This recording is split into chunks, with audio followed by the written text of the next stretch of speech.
देश को आजाद कराने की बात हो या फिर देश के आन बान शान की रक्षा की, हर हाल में सेनानी मातृभूमि की रक्षा के लिए अपना सर्वस्व न्योछावर करने से पीछे नहीं रहे।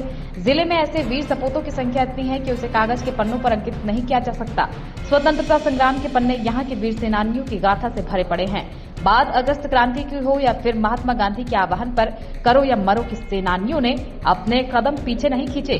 अगस्त क्रांति के दौरान सिवान व महाराजगंज की धरती भी शहीदों की खून से लाल हुई। बहादुरी के साथ अंग्रेज पलटन की 9 गलियों, खासकर शहीद होने वाले फुलेना बाबू भले ही नीचे गिर पड़े, लेकिन कभी न झुकने वाले तिरंगे को अपनी पत्नी तारा देवी के हवाले कर दिया और अंतिम सांस ली। इधर महाराजगंज में उनकी याद में बनाया गया स्मारक व शहीद देवशरण सिंह स्मारक भी प्रशासनिक उपेक्षा का दंश झेल रहा है। देश के आजादी दिलाने में महाराजगंज की भूमिका काफी अहम रही है। उमाशंकर प्रसाद की अहम भूमिका रही। महाराजगंज शहीदों की धरती रही है। देश की आज़ादी में महाराजगंज की अहम भूमिका रही है। यहाँ स्वतंत्रता सेनानियों का गढ़ रहा है। अगर देखा जाए तो महाराजगंज में 29 स्वतंत्रता सेनानियाँ हुए हैं जो देश की आज़ादी में अहम भूमिका निभाए हैं। वहीं 29 स्वतंत्रता सेनानियों में से एक स्वतंत्रता सेनानी जो आज भी है, जो जिंदा है, जिनका नाम है मुंशी सिंह।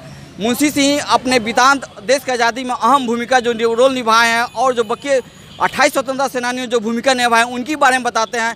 और वहीं पर यह फुलेना बाबू शहीद स्मारक है जहां पर देश के आज़ादी के समय में अंग्रेज के खिलाफ आज़ादी की बिगुल लड़ाई फूकी थी और बिगुल में उन्होंने थाना पर जो है यूनियन जैक की झंडा हटाकर तिरंगा झंडा फहराने की कोशिश की थी। और उसी समय में अंग्रेज़ों ने अपने कुर्ता का परिचय देते हुए उन्होंने उन पर 8 गोलियां चलाई और 1 गोलियां उनके सिर के पार हो गया, जो 9 गोली उनको लगी। और उस समय फुलेना बाबू ने अपनी शहादत को याद करते हुए और तिरंगा झंडा को झुकने ना लेते हुए अपनी पत्नी तारा देवी को उन्होंने झंडा सौंपकर और वीर गति को प्राप्त हो गए। और तारा देवी ने उस झंडे को लेकर तिरंगा झंडा फहराया और उस देश की आज़ादी में अहम भूमिका रही है। फुलेना बाबू का शहीद स्मारक शहीद यहीं पर फुलेना बाबू का शहीदी हुई थी। और आज के डेट में प्रशासन जो है यह स्मारक की उपेक्षा कर रहा है। देखा जाए तो भारत में केंद्र में भाजपा की सरकार है, एनडीए की सरकार है और 9 साल यहाँ एनडीए की सरकार के सांसद सिग्रीवाल हैं, फिर भी जो महाराजगंज की शहीद स्मारक जो है आज भी उपेक्षा का शिकार है, उस पर कोई ध्यान नहीं दिया जाता। वहीं देखा जाए तो यहीं के बगल में स्वतंत्रता सेनानी भूमिका निभाने वाले वहाँ पर देखा जाए तो क्या दिखाएंगे उमाशंकर प्रसाद का शहीद स्मारक है, जिन्होंने अहम भूमिका निभाई। अंग्रेज छोड़ो भारत आंदोलन में अहम भूमिका निभाई है और अंग्रेज़ों को भूमिका निभाने की वजह से अंग्रेज़ों को उनको प्रति कुर्ता का भाव आया और उन्होंने उमाशंकर प्रसाद को गोली मारने का आदेश दे दिया। और इस आदेश के बाद उमाशंकर प्रसाद जो हैं वह भूमिगत हो गए 1 साल तक। और असहयोग आंदोलन, विदेशी वस्त्र का बहिष्कार और नमक सत्याग्रह में उमाशंकर प्रसाद का भी सहयोग आंदोलन रहा है। अगर देखा जाए तो फुलेना बाबू का यहीं महाराज सटे 2-3 किलोमीटर दूर बाल बंगरा में उनका स्मारक है, घर है, उनका स्मारक भर कहते हैं। और उनके स्मारक को विकास करने के हर हमेशा 16 अगस्त को उनको आश्वासन आते हैं, लोग फॉर्मेलिटी निभा कर आश्वासन देकर चले जाते हैं। और फुलेना बाबू का जो भी अस्तित्व जो बचा हुआ है, जो सामान बचा हुआ है और उनका घर जो है खंडहर में तब्दील हो गया है। और देखा जाए तो जो उनके सामान जो है वह सब छत विदित सड़ गए हैं, पानी बरसात चूने से ख़राब हो गए हैं। फिर भी और उनकी याद में उनके परिजन ने एक फुलेना प्रसाद पुस्तकालय का भी निर्माण किया था और उस पुस्तकालय में प्रशासनिक सहयोग न मिलने की वजह से जो आज बंद हो गया है। वहीं पर देखा जाए तो देवशरण बाबू का बंगराम गांव में ही शहीद देवशरण सिंह का स्मारक है, जो उनके विकास के नाम पर एक भव्य गेट बना दिया गया है। और उनके जो स्मारक स्थल है जो वह आज विक्षिप्त हो चुका है, मतलब खंडहर में धीरे तब्दील हो चुका है। और यहीं फुलेना बाबू शहीद स्मारक के पीछे देखा जाए तो स्मारक के पीछे में भारत माता की मूर्ति जो है आज भी विखंडित है। और हर समय देश की आज़ादी के समय में यह कहा जाता है कि 15 अगस्त के पहले कि भारत सरकार विखंडित भारत माता विखंडित मूर्ति को स्थापित मतलब निर्माण कर दिया जाएगा।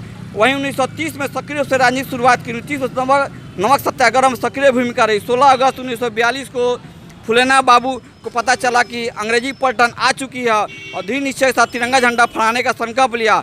वहीं अंग्रेजी झंडा यूनियन जैक उतार कर और तिरंगा झंडा फहराने का फैसला लिया। उसी समय में अंग्रेजों ने उन पर गोली चलाकर शहीद स्मारक किया गया। और भारत सरकार व केंद्र सरकार पर ध्यान आकर्षित करना चाहेंगे, राज्य सरकार को भी, कि फुलेना बाबू शहीद स्मारक जो आज जो है अतिक्रमण का शिकार है, उपेक्षित का शिकार है, इसको मूल ढांचा के रूप में विकसित किया जाए। अगर देखा जाए तो अपने ज़िले में, सिवान ज़िले में देखा जाए तो पूरा अगर देखा जाए सिवान ज़िले में 153 शहीद हुए हैं। देश की आज़ादी में 153 भूमिका निभाए गए हैं, जिसमें सिवान के जुबली शहीद स्मारक जो है वो भी एक उपेक्षा का शिकार है। और जो खाली देश की आज़ादी के समय 15 अगस्त और 26 जनवरी और उनके शहादत दिवस पर सिर्फ फूल माला अर्पित करके, याद करके, उनको एक श्रद्धांजलि अर्पित करके फॉर्मेलिटी निभा दी जाती है। अगर सरकार जो है, राज्य सरकार चाहे केंद्र सरकार, इस स्मारक को विकसित किया जाए और देश के शहीदों को जो बेगाना जो क्या कहते हैं उसको, स्मारक को, जो शहीदों को भुला दिया गया है, उनको याद करते हुए उनके शहीद स्थल को, स्मारक को विकसित किया जाए, ताकि उनकी याद में हमेशा लोग फूल अर्पित कर सके और एक पर्यटन के रूप में विकसित हो सके महाराजगंज के इस शहीद धरती के। स्वतंत्रता आंदोलन में आपके परिवार की क्या भूमिका रही है? हमारे जो बड़का बाबू जी थे वे नौरंगा सकरा में हेड मास्टर थे, मिडिल स्कूल में पढ़ाया करते थे वहाँ पर, और वहाँ से आते थे तो 32 के लड़ाई में उन्होंने भाग लिया। 32 से प्रथम सेनानी माने हुए थे इस क्षेत्र में। 32 में रामधन जी एक थे जो कि बेचारे कुर्मी परिवार से आते थे, वो थे, और ये थे शालिग्राम से। आप वो लोग नमक आकर बनाते थे यहाँ मंदिर के पास, जो हमारे उत्तरपट्टी गांव है वहीं पर बनाते थे लोग। नमक सत्याग्रह जो चला था उसमें स्मारक पर जयप्रकाश नारायण ये सब लोग बाद में लोग आए, लेकिन पहले से वही लोग थे और अपना कार्यक्रम चलाते थे, गुप्त मीटिंग करते थे और गांव के लोगों को एक जोड़ते थे कि भाई चलना है, यहाँ फ्रीडम फाइटर का मीटिंग है। हर जगह लोग अपना ठीक समय पर, 1 मिनट इधर उधर नहीं, ठीक समय पर पहुंच जाते थे क्रांतिकारी लोग। और जेल में वे शालिग्राम सिंह अध्यक्ष थे, भागलपुर जेल में वे महामाया बाबू सब लोग पकड़े गए थे। तो 6 महीना उनको टीबी हो गया, इतना न चोट लगा था शालिग्राम सिंह को कि उनको टीबी हो गया। वहाँ पर आए गांव पर, उसके बाद उनका देहांत हो गया। इस बंगरा गांव स्वतंत्रता सेनानी का गढ़ रहा है कि यहाँ पर बंगरा गांव में कितने स्वतंत्रता सेनानी? 30 स्वतंत्रता सेनानी यहाँ पर हैं, जो कि सब लोग पूरा ताकत से लड़े थे। और हम लोग के बगल में मनसी चाचा हैं, ये फुलेना सिंह को जब गोली लगा था तो उठाने में इनका योगदान था। अभी 12 वर्ष के कह रहा था, गांव के लोग थे, लेकिन इनका हिम्मत बहुत था। और गांव के सभी स्वतंत्रता सेनानी इनको सम्मान देते थे, सब लोग मिलजुल कर लड़ाई लड़ता था। और हमारे बड़का जी को अरेस्टिंग रमजान अली दरोगा द्वारा हुआ था। यहाँ 1000 लोग साथ में आए थे और यहाँ से अरेस्टिंग होकर अरेस्ट किया गया और चले गए लोग भागलपुर। यही उनकी भूमिका रही है हमारे बड़का जी की। महाराजगंज स्वतंत्रता सेनानियों का गढ़ रहा है। जी ये नारायण बाबू, महामाया बाबू और डॉक्टर राजेंद्र प्रसाद, 3 आदमी का एक क्षेत्र है। ये लोग बराबर सभा करते थे और राजेंद्र बाबू के कारण बड़े बड़े नेता यहाँ आते थे सभा में। कृपलानी जी भी यहाँ आए थे और मौनीबाद के पास उनकी सभा हुई थी।